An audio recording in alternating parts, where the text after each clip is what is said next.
Ce n'est pas contre la chair et le sang que nous avons à combattre. Cette guerre ne se passe pas ici sur terre et nous ne devons pas marcher dans cette sphère terrestre. Nous avons à combattre contre cet ennemi qui se cache derrière la chair et le sang. Éphésiens 6:12. Il y a beaucoup d'enfants de Dieu qui ont été attirés hors de leur position céleste. Ils ont connu jadis les chants de victoire et savaient les chanter en voyant le Seigneur disperser l'ennemi. Mais les embûches se sont tramées autour d'eux et le chant de victoire s'est tu. Ces ruses de l'ennemi ont attiré des nuages autour de vous et ont exagéré à vos yeux toute espèce de choses, ont mis toute espèce d'images dans vos imaginations, tramé toutes sortes de pièges pour vous faire sortir de cette position victorieuse. Avez-vous revêtu toute l'armure de Dieu pour résister dans cette position de votre esprit, dans le Seigneur, contre les embûches du diable? Il est écrit dans Éphésiens 4, afin que vous puissiez résister aux embûches du diable. Aux embûches du monde, non. Aux embûches des gens, non. Aux embûches du diable. Nous avons un combat.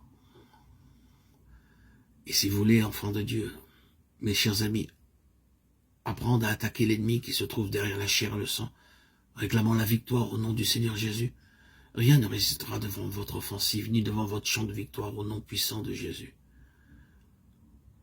Combattre, cela signifie se tenir debout en esprit, contre quelque chose qui vient contre vous en esprit. Quand vous réalisez votre union avec Christ, vous devenez véritablement conscient de l'approche de votre ennemi invisible. Avec le Saint-Esprit demeurant dans votre esprit, il vous arrivera de reconnaître instantanément une résistance aiguë qui surgira spontanément en vous contre l'ennemi invisible.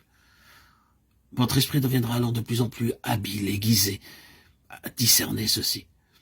Par exemple, dans la vie pratique, vous rencontrez quelqu'un qui vous raconte une vilaine histoire. Vous reconnaîtrez l'esprit satanique qui l'a inspiré, vous direz « Non, je ne le croirai pas ». Voilà un des moyens de tenir ferme debout contre les principautés et les puissances qui agissent à travers la chair et le sang. Notre lutte est contre celle-ci, contre les puissances, contre les princes de ce monde. Et qui donc sont les princes de ce monde?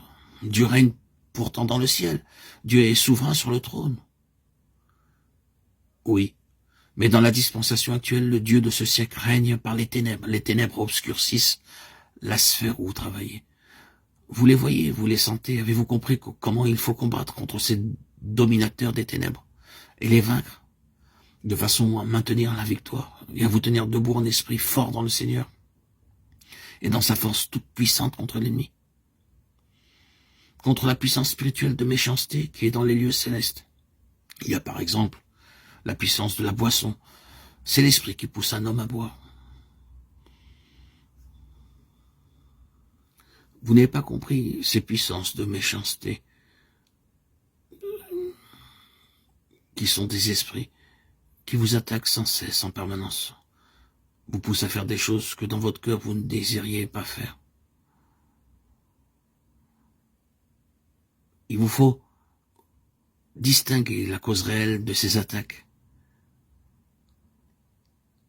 vous tenir debout contre ces attaques dans le Seigneur et dans sa force toute puissante pour maintenir la victoire.